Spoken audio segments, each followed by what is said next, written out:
Take me back to the moment that you guys found out that you're going to be the rodeo grand marshals, and what were you thinking? What were you feeling? What was it like to be bestowed such an honor like that? Well, Dan, my connection with the rodeo parade is even before the Grand Marshal thing. Obviously, Gabby grew up in Tucson. She owned horses as a kid. She even took her horse to college with her, one of her horses. Not many people do that. Some people bring their cat. Gabby brought her horse. Uh, but I marched in the parade with Gabby when she was a member of Congress before we were picked as Grand Marshals. And it happened to be raining that day. And she was so motivated to be there and so excited to be there and was not going to leave even though it was raining. So we walked, alongside a cart and we're just shaking hands and being with the folks in Tucson who just love that parade. It's such an institution.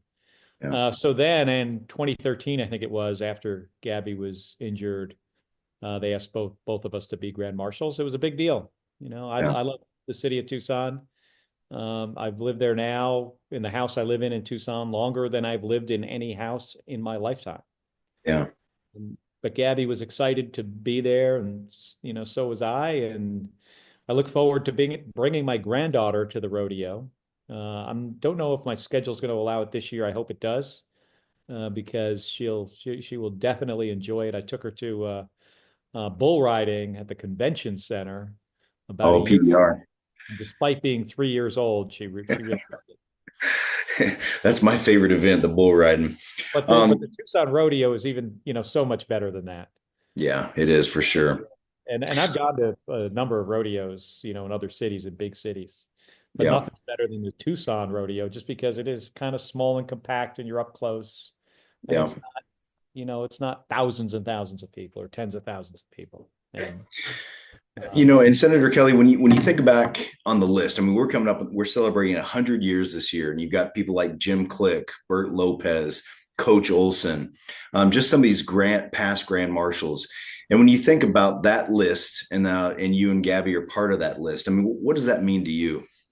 well, I know all those folks, and so I feel like we're in good company. Bert Lopez is a neighbor of mine. We live in Midtown there, close to the U of A. And Jim Click is just such a force for good in the community. And Lute Olson, I got to know uh, he and his wife Kelly after I moved to Tucson, and just like iconic basketball coach who really took the University of Arizona to the next level in college basketball and means so much to Tucson and to the state. Yeah, for sure.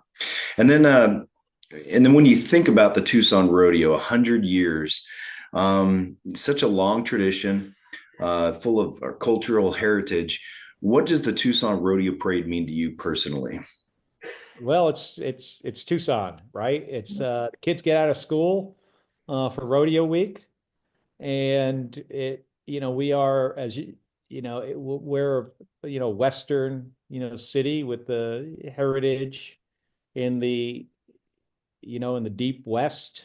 And I see your background there is very Tucson. Mine is certainly very Arizona. It's actually Monument Valley with a cowboy in the back.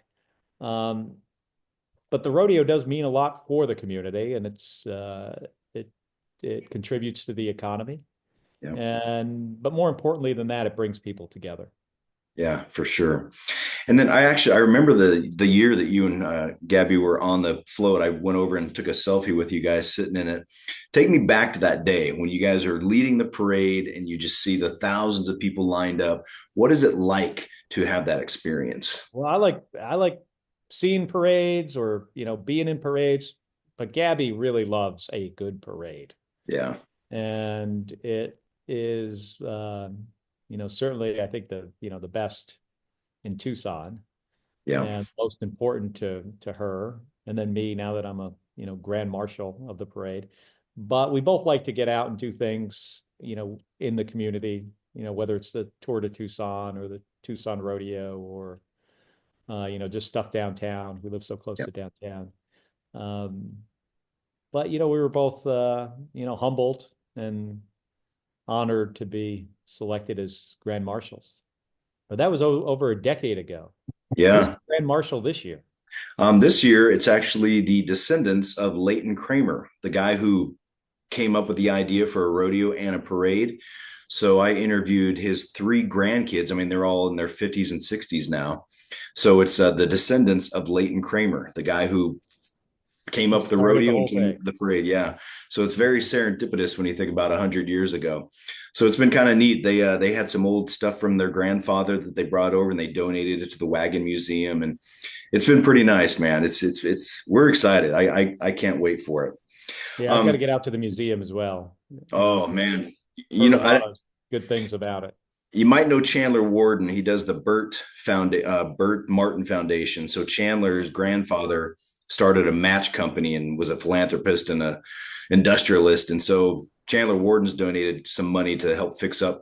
It doesn't leak anymore. The roof's been fixed, and so he's been putting some money back into it. But yeah, the Wagon Museum's fantastic. Your granddaughter would love that. My boys love it. Um, and we'll wrap it up with this as far as the rodeo parade goes. But when you think of 100 years to have such a huge event last so long, um, put that into perspective. Put that into perspective for us. Well, it's almost as old as the state of Arizona, right? Yeah, I mean, we're just 113 years yeah, old, as a state. So that rodeo has been around nearly as long as we've been a state.